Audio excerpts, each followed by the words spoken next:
Road fashion company বন্ধ করে দিয়ে তাদের বকেয়া বেতন পরিশোধের জন্য 4 তারিখ যে নির্ধারিত ডেট দেওয়া হয় সেই ডেটে টাকা না পাওয়ায় রোড ফ্যাশন কোম্পানির শ্রমিকরা আবারও এক আলোচনা সভার ডাক দেয়।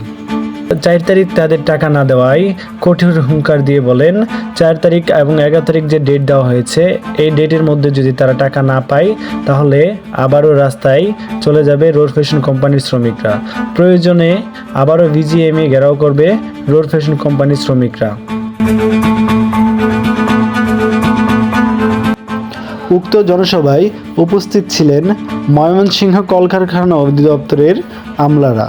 তারা আশ্বাস দেয় যে 11 তারিখের ভিতরে অবশ্যই রোড ফ্যাশন কোম্পানির শ্রমিকরা তাদের ন্যায্য যে মজুরি সেটা পাবে। 11 তারিখের আগে 6 তারিখ উপর মহলের কথায় আবারও একটি মিটিংয়ের আয়োজন করেছে ময়মনসিংহ কলকারখানা শ্রমিক অধিদপ্তর। এই মিটিংয়ের আশ্বাস দিলেও শ্রমিক নেতারা বলেন আমরা 11 তারিখের ভিতরে যাতে আমাদের ন্যায্য পাওনা বুঝে পাই সেক্ষেত্রে তারা যে পদক্ষেপ নেবে সে পদক্ষেপকে আমরা সাধুবাদ জানাই। তবে 11 তারিখের পরে কোনো অবস্থাতেই আমরা কোনো রকম ডেট মানব না। DTV television, Sarwar Ahmed, Mymensingh, Bhaluka.